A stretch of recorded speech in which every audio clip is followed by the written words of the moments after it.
अपनाने में क्रांतिकारियों और सुधारकों ने दूरदर्शी और आदर्शवादी विभूतियों के साथ मिलकर काम किया, जिन लोगों ने आधुनिक भारतीय चिंतन धारा को प्रवाह दिया। उन्होंने आन भद्राः कृतवयन्तु विश्वतः, अर्थात हमारे पास सभी दिशाओं से अच्छे विचार आए कि वैदिक उपदेश के अनुसार प्रगतिशील विचारों का भी स्वागत किया। लंबे और गहन विचार मंथन के परिणाम स्वरूप हमारे संविधान की संरचना हुई।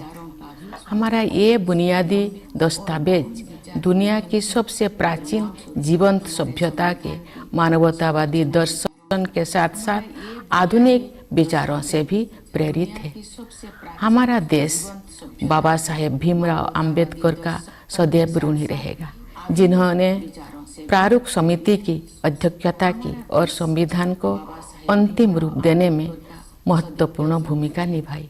आज के दिन हमें संविधान का प्रारंभिक मसौदा तैयार करने वाले विधिवेत्ता श्री B.N. राव तथा अन्य विशेषज्ञों और अधिकारियों को भी स्मरण करना चाहिए, जिन्होंने संविधान निर्माण में सहायता की थी।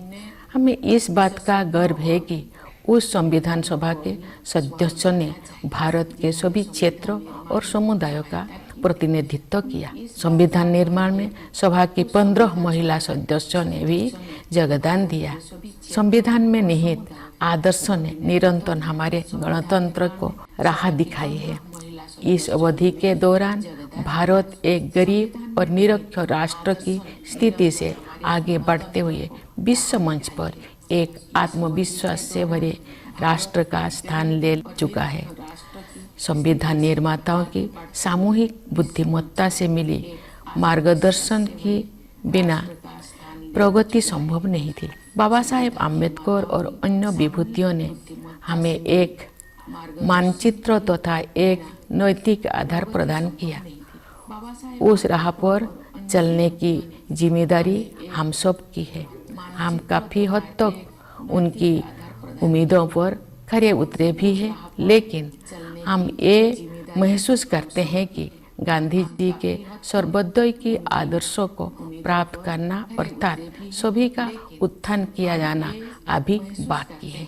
फिर भी हमने सभी क्षेत्रों में उत्साहजनक प्रगति हासिल की है। प्यारे देशवासियों, सर्वोदय के हमारे मिशन में आर्थिक मंच पर हुई प्रगति सबसे अधिक उत्साहजनक रही है। पिछले साल भारत दुनिया की 5वीं सबसे बड़ी अर्थव्यवस्था बन गया। ये उल्लेख करना जरूरी है कि ये उपलब्धि आर्थिक अनिश्चितता से भरी वैश्विक पृष्ठभूमि में प्राप्त की गई है। वैश्विक महामारी चौथे वर्ष में प्रवेश कर चुकी है और दुनिया के अधिकांश हिस्सों में आर्थिक विकास पर इसका प्रभाव पड़ रहा है। शुरुआती दौर में कोविड-19 से भारत की अर्थव्यवस्था को भी काफ़ी क्षति पहुंची। फिर भी सक्षम नेतृत्व और प्रभावी संघर्षशीलता के बल पर हम शीघ्र ही मंदी से बाहर आ गए और अपनी विकास यात्रा को फिर से शुरू किया।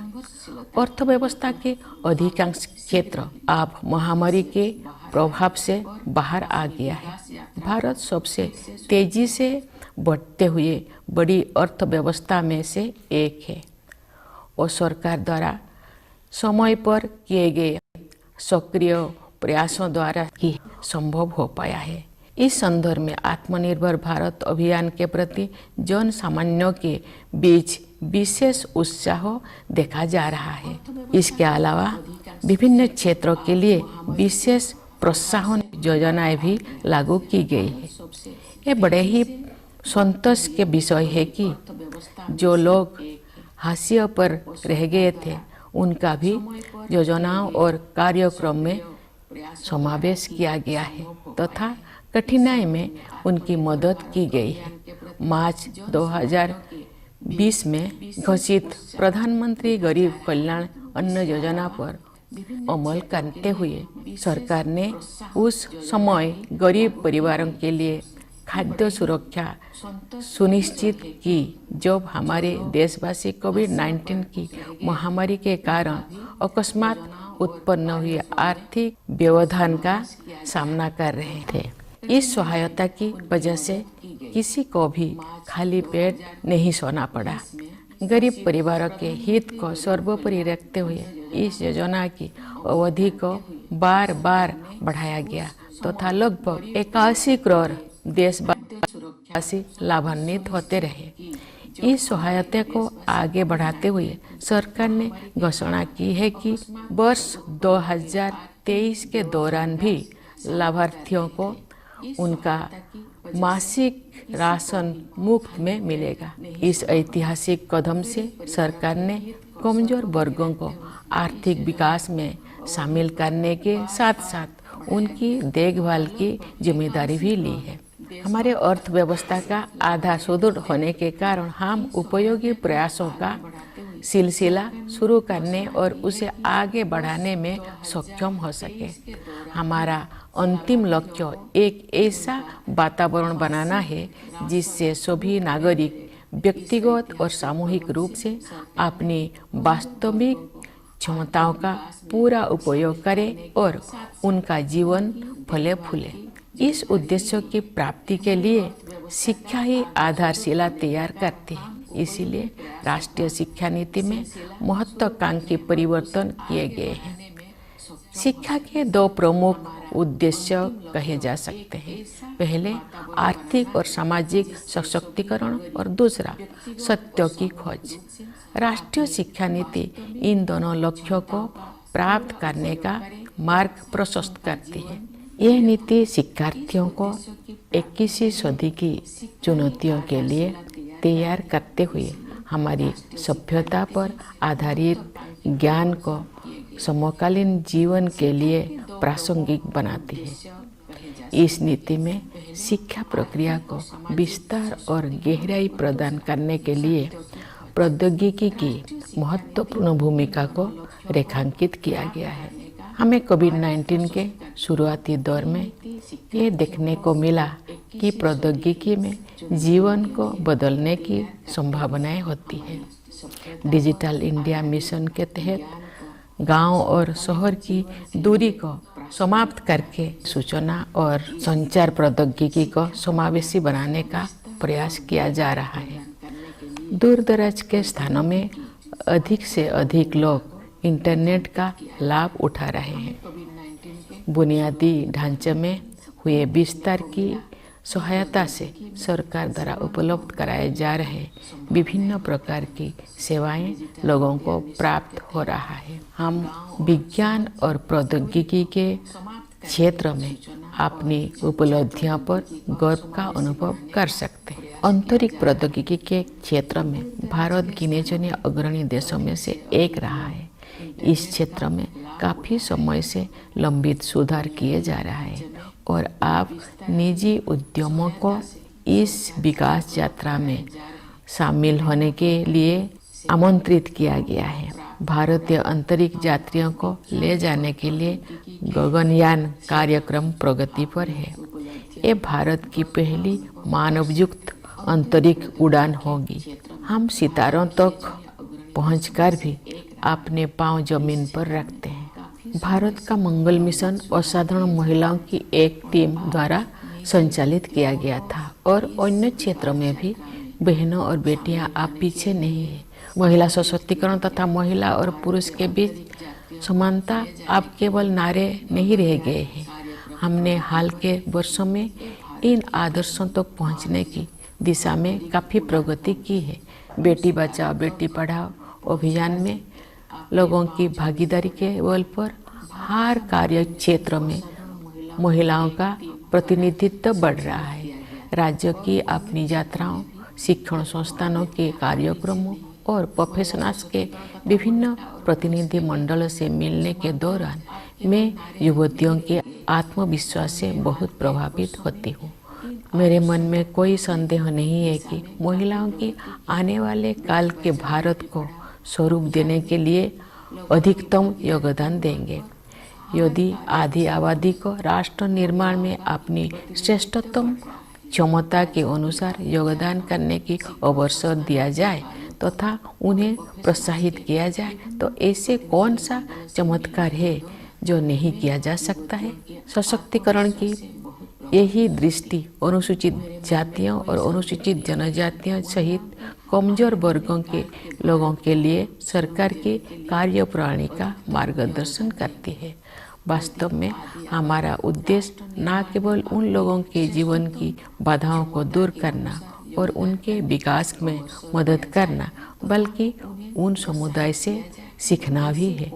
विशेष रूप से जनजातीय समुदाय के लोग पर्यावरण की रक्षा से लेकर समाज को और अधिक एकजुट बनाने तक कई क्षेत्रों में सीख दे सकते हैं।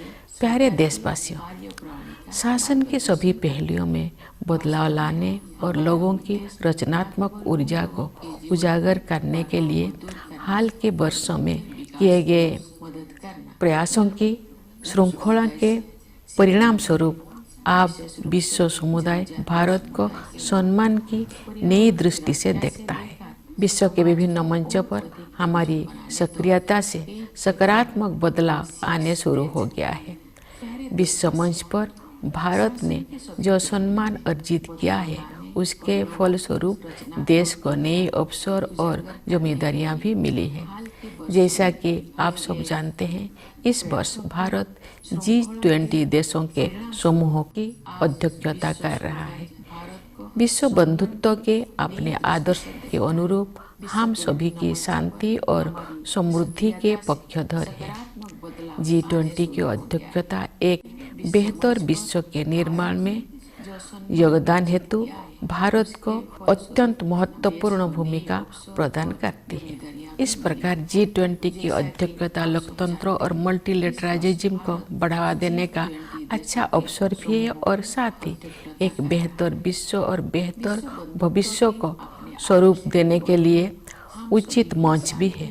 मुझे विश्वास है कि भारत के नेतृत्व में G20 अधिक न्यायपरक और स्थिरतापूर्ण विश्व व्यवस्था के निर्माण के अपने प्रयासों को और आगे बढ़ाने में सफल होगा। G20 के सदस्य देशों के कुल मिलाकर विश्व की आबादी में लगभग 2/3 और ग्लोबल GDP में लगभग 85% हिस्सा है। इसलिए ये वैश्विक चुनौतियों पर चर्चा करने और उनके समाधान के लिए एक आदर्श मंच है। मेरे विचार से ग्लोबल वार्मिंग और जलवायु परिवर्तन ऐसे चुनौतियां हैं जिनका सामना शीघ्रता से करना है। वैश्विक तापमान बढ़ रहा है और मौसम में बदलाव के चरम रूप दिखाई पड़ रहा है। हमारे सामने एक गंभीर दुविधा है। अधिक से अधिक लोगों को गरीबी से बाहर निकालने के लिए आर्थिक विकास जरूरी है, लेकिन इस विकास के लिए फॉसिल फ्यूल का प्रयोग भी करना पड़ता है। दुर्भाग्य से ग्लोबल वार्मिंग का सबसे अधिक कष्ट गरीब तबके के लोगों को सहन करना पड़ता है। ऊर्जा के वैकल्पिक स्रोतों को विकसित करना और लोकप्रिय बनाना भी एक समाधान है। भारत ने सौर ऊर्जा और इलेक्ट्रिक वाहनों को नीतिगत प्रोत्साहन देकर इस दिशा में सराहनीय कदम उठाया है। हालांकि वैश्विक स्तर पर विकसित देशों द्वारा टेक्नोलॉजी ट्रांसफर और वित्तीय सहायता के जरिए उभरती हुई अर्थव्यवस्थाओं को सहायता प्रदान करने की आवश्यकता है। विकास और पर्यावरण के बीच संतुलन बनाए रखने के लिए हमें प्राचीन परंपराओं को नई दृष्टि से देखना होगा। हमें अपनी मूलभूत प्राथमिकताओं पर भी पुनर्विचार करना होगा। परंपरागत जीवन मूल्यों के वैज्ञानिक आयामों को समझना होगा। हमें एक बार फिर प्रकृति के प्रति सम्मान का भाव और अनंत ब्रह्मांडों के सम्मुख विनम्रता का भाव जागृत करना होगा। मैं इस बात पर ध्यान आकर्षित करना चाहूँगी कि महात्मा गांधी आधुनिक युग के सच्चे भविष्य द्रष्टा थे, क्योंकि उन्होंने अनियंत्रित औद्योगिकरण से होने वाले आपदाओं को पहले ही भांप लिया था और दुनिया को अपने तौर तरीकों को सुधारने के लिए सचेत कर दिया था। अगर हम चाहते हैं कि हमारे बच्चे इस धरती पर सुखमय जीवन बिताएं, तो हमें अपनी जीवन शैली को बदलने की जरूरत है। इस संदर्भ में सुझाए गए परिवर्तन में से एक बदलाव भोजन से संबंधित है। मुझे ये जानकर प्रसन्नता हुई है कि संयुक्त राष्ट्र ने भारत के सुझाव को स्वीकार किया है और वर्ष 2023 को the international year of millets घोषित किया है। बाजरा जैसे मोटे अनाज हमारे आहार के मुख्य तत्व हुआ करते थे। समाज के सभी वर्ग उन्हें फिर से पसंद करने लगे हैं। ऐसे अनाज पर्यावरण के अनुकूल है क्योंकि उनकी उपज कम पानी में ही हो जाता है। ये अनाज उच्च स्तर का पोषण भी प्रदान करते हैं। यदि अधिक से अधिक लोग मोटे अनाज को भोजन में शामिल करेंगे तो पर्यावरण संरक्षण में सहायता होगी और लोगों के स्वास्थ्य में भी सुधार होगा। गणतंत्र का 1 और वर्ष बीत चुका है और एक नया वर्ष शुरू हो रहा है। ये अभूतपूर्व परिवर्तन का दौर रहा है। महामारी के प्रकोप से दुनिया कुछ ही दिनों में बदल गई थी। पिछले 3 वर्ष के दौरान जो भी हमें लगा कि हमने वायरस पर काबू पा लिया है, तो वायरस फिर किसी विकृत रूप में वापस आ जाता है। लेकिन अब इससे घबराने का कोई ज़रूरत नहीं है क्योंकि हमने ये समझ लिया है कि हमारा नेतृत्व, हमारे वैज्ञानिक और डॉक्टर, हमारे प्रशासक और कोरोना योद्धा किसी भी स्थिति से निपटने के लिए हर संभव प्रयास करेंगे। साथ ही हमने ये भी सीखा है कि हम अपनी सुरक्षा में कमी नहीं आने देंगे और सतर्क भी रहेंगे। प्यारे देशवासियों, विभिन्न क्षेत्रों में कार्यरत कई पीढ़ियों के लोग हमारे गणतंत्र की अब तक की विकास गाथा में अमूल्य योगदान के लिए प्रशंसा के पात्र हैं। मैं किसानों, मजदूरों, वैज्ञानिकों और इंजीनियरों की भूमिकाओं की सराहना करती हूँ, जिसकी सामूहिक शक्ति हमारे देश को जय जवान, जय किसान, जय विज्ञान, जय अनुसंधान की भावना के अनुरूप आगे बढ़ने में सक्षम बनाती है। मैं देश की प्रगति में योगदान देने वाले प्रत्येक नागरिक की सराहना करती हूँ। भारत की संस्कृति और सभ्यता के अग्रदूत प्रवासी भारतीयों का भी मैं अभिवादन करती हूँ। इस अवसर पर मैं उन बहादुर जवानों की विशेष रूप से सराहना करती हूँ जो हमारी सीमाओं की रक्षा करते हैं और किसी भी त्याग तथा बलिदान के लिए सदैव तैयार रहते हैं। देशवासियों को आंतरिक सुरक्षा प्रदान करने वाले समस्त अर्धसैनिक बलों तथा पुलिस बलों के बहादुर जवानों की भी मैं सराहना करती हूँ। हमारी सेनाओं, अर्धसैनिक बलों तथा पुलिस बलों के जिन वीरों ने कर्तव्य निभाते हुए अपने प्राणों की आहुति दी है, उन सबको मैं सादर नमन करती हूँ। मैं सभी प्यारे बच्चों को उनके उज्जवल भविष्य के लिए हृदय से आशीर्वाद देती हूँ। आप सभी देशवासियों के लिए एक बार फिर मैं गणतंत्र दिवस की हार्दिक शुभकामनाएं व्यक्त करती हूँ। धन्यवाद। जय हिंद, जय भारत। अर्धसैनिक बलों तथा पुलिस बलों के जिन वीरों ने कर्तव्य निभाते हुए अपने प्राणों की आहुति। नमस्कार। On the eve of the 74th Republic Day, I extend my heartiest greetings to every Indian at home and abroad. From the day the Constitution came into effect to the present day, it has been an amazing journey that has inspired many other nations. Every citizen has reason to be proud of the Indian story. When we celebrate the Republic Day, we celebrate what we have achieved together as a nation. India is, of course, home to one of the oldest living civilizations. India is called the mother of democracy. As a modern republic, however, we are young. In the early years of independence, we faced countless challenges and adversities. Very high levels of poverty and illiteracy were just two of the many ill effects of the long foreign rule. Yet, the spirit of India was undeterred. With hope and confidence, we began an experiment unique in the history of humankind.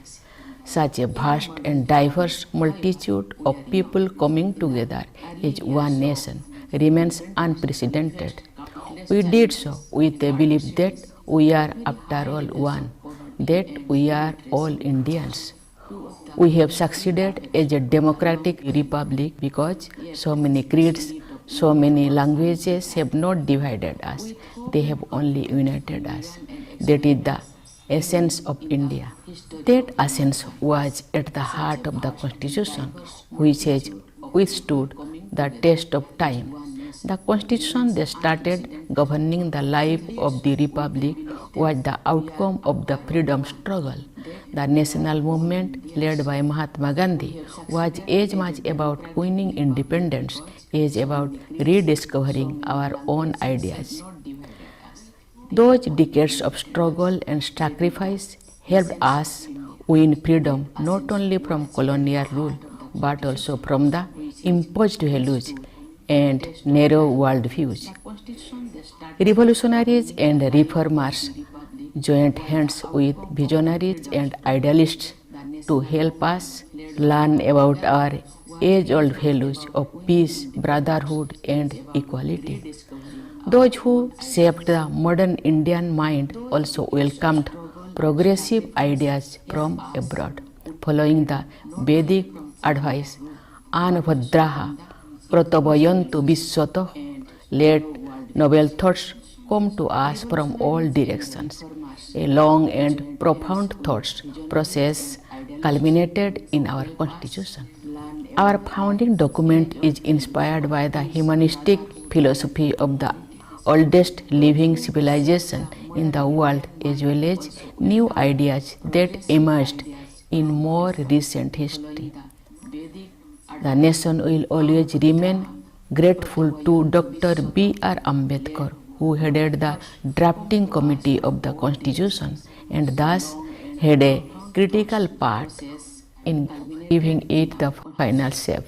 On this day, we should also remember the role of jurist B.N. Rao, who had prepared the initial draft, and other experts and officers who helped in making of the Constitution. We are proud of the fact that the members of that assembly represented all regions and communities of India and that they included 15 women too. Their vision as enshrined in the Constitution has been continuously guiding our republic. During this period, India has been transformed from largely poor and illiterate nation into a confident nation marching on the world stage. This would not have been possible but for the collective wisdom of the Constitution makers guiding our path. While Babasaheb Ambedkar and others gave us a map and a moral framework, the task of walking that path remains our responsibility. We have largely remained true to their expectations, and yet we realize that much remains to be done to realize Gandhiji's ideal of Sarvodaya, the upliftment of all. Yet the progress we have made on all fronts is encouraging. Dear fellow citizens, in our mission of Sarvodaya, the most encouraging has been the progress made on the economic front. Last year, India became the 5th largest economy in the world. It needs to be underlined that this achievement comes against the backdrop of high economic uncertainties around the world. The pandemic has entered the fourth year, affecting economic growth in most parts of the world. In its initial phase, COVID-19 also hurt India's economy badly. Yet, guided by our able leadership and driven by our resilience, we soon came out of the downturn and resumed the growth saga. Most sectors of the economy have shaken off the pandemic effect. India has been among the fastest growing major economies. This has been made possible by timely and proactive interventions from the government. The Atmanirbhar Bharat initiative in particular has evoked great response among people at large. There have also been sector-specific incentive schemes. It is a matter of great satisfaction that those on the margins have also been included in the schemes and programs, and they have been helped in tiding over difficulties. By implementing the Pradhan Mantri Garib Kalyan Anna Yojana announced in March 2020, the government ensured food security for poor families at a time when the country was facing economic disruption in the wake of unprecedented outbreak of COVID-19. Because of this help, no one had to go hungry, keeping the welfare of poor families paramount. The duration of this scheme was extended successively, benefiting about 81 crore fellow citizens.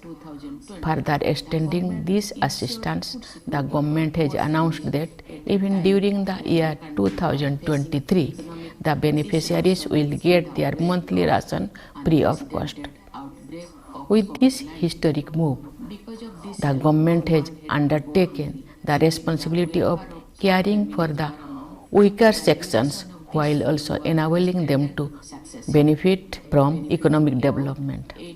With the economy on a sound footing, we have been able to begin and carry forward a series of praiseworthy initiatives. The ultimate goal is to create an environment in which all citizens can, individually and collectively, realize their true potential and prosper. As education builds the right foundation for this purpose, the National Education Policy has introduced ambitious changes. It rightly addresses the twofold aims of education as an instrument of economic and social empowerment and as a means to explore truth. The policy makes our civilizational lessons relevant for contemporary life, while also preparing the learner for the 21st century challenges. The National Education Policy appreciates the role of technology in expanding and deepening the learning process. As we have come to realize since the early days of COVID-19, technology offers life-changing possibilities. The Digital India mission is striving to make information and communication technology inclusive by bridging the rural-urban divide. More and more people in far-flung places have been reaping the benefits of the internet and are receiving a variety of services provided by the government as the infrastructure expands. We have reasons to be proud of our achievements in the domain of science and technology. India has been among the handful of pioneers in space technology. As long-pending reforms in this sector are underway, private enterprises are now invited to join the quest. The Gaganyaan program to carry Indian astronauts into the space is under progress. This will be India's maiden human space flight. Yet, even as we reach out to the stars, we keep our feet on the ground. India's Mars mission was powered by a team of extraordinary women, and our sisters and daughters are not far behind in other areas too. Women's empowerment and gender equality are no longer mere slogans, as we have made great progress towards these ideals in recent years. With people's participation in Beti Bachao Beti Padhao campaign, women's representations have been rising in every sphere of activity.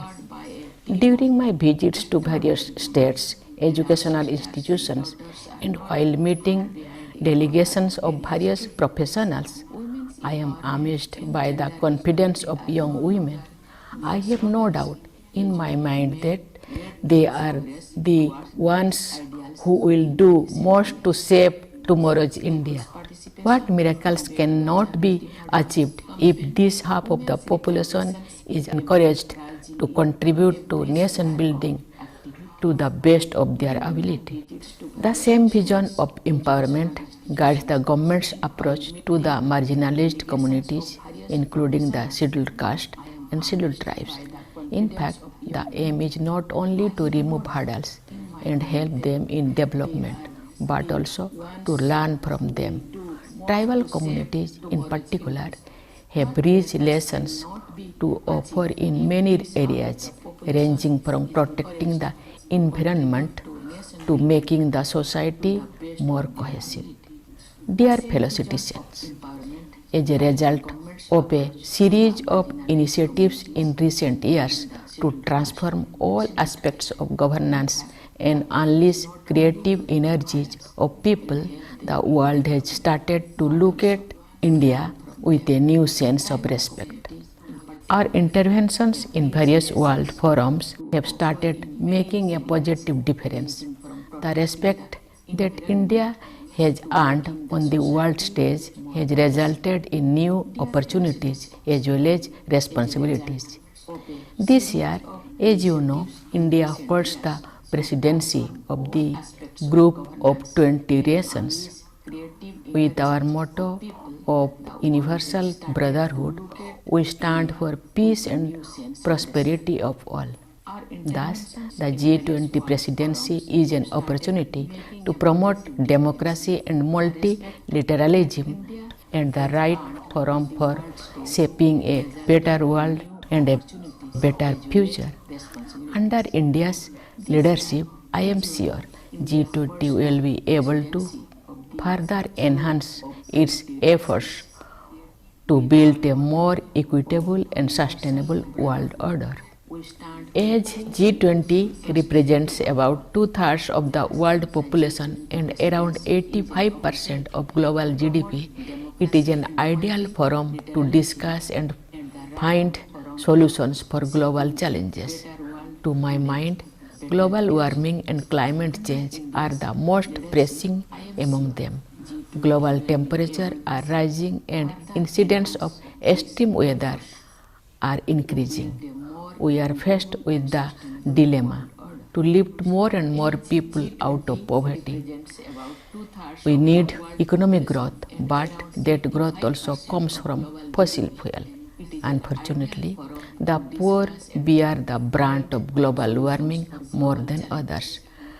Developing and popularizing alternative sources of energy is one of the solutions.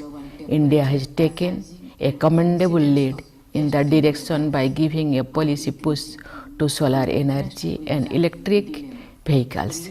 At the global level, however, emerging economies need a helping hand from advanced nations in the form of technology transfer and financial support.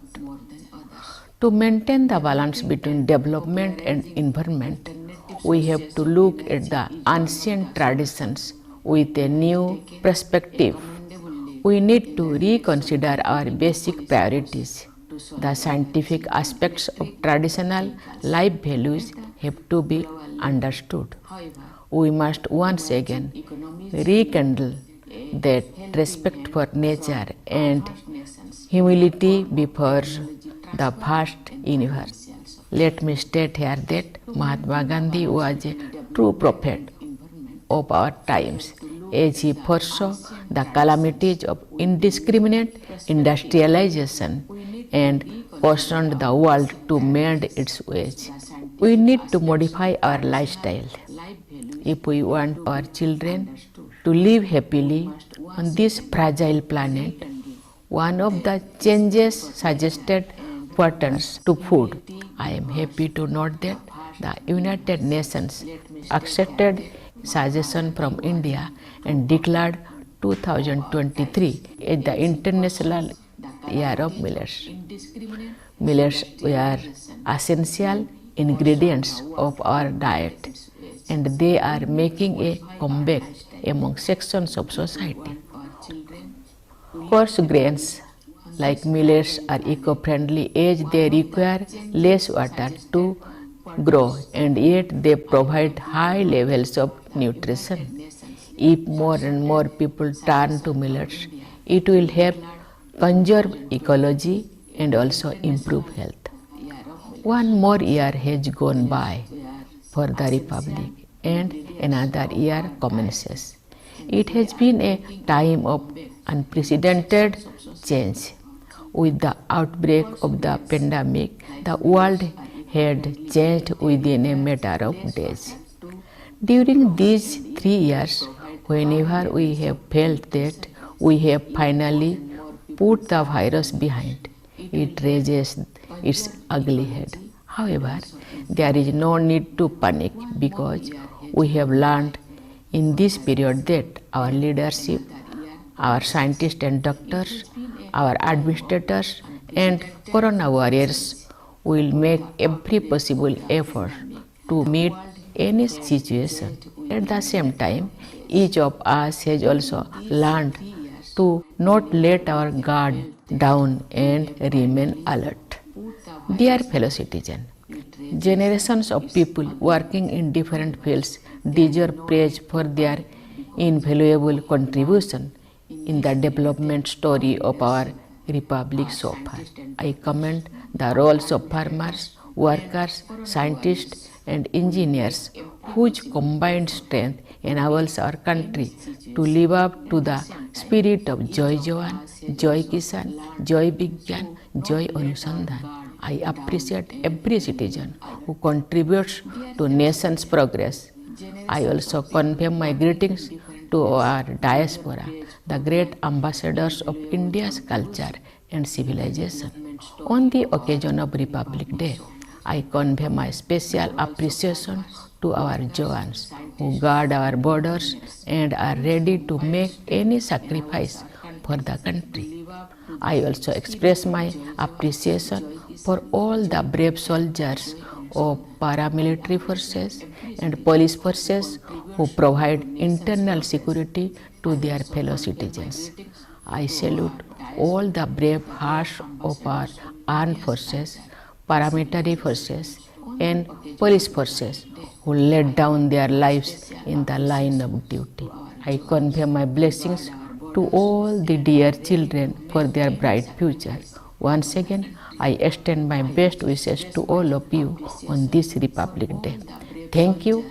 Jai Hind, Jai Bharat.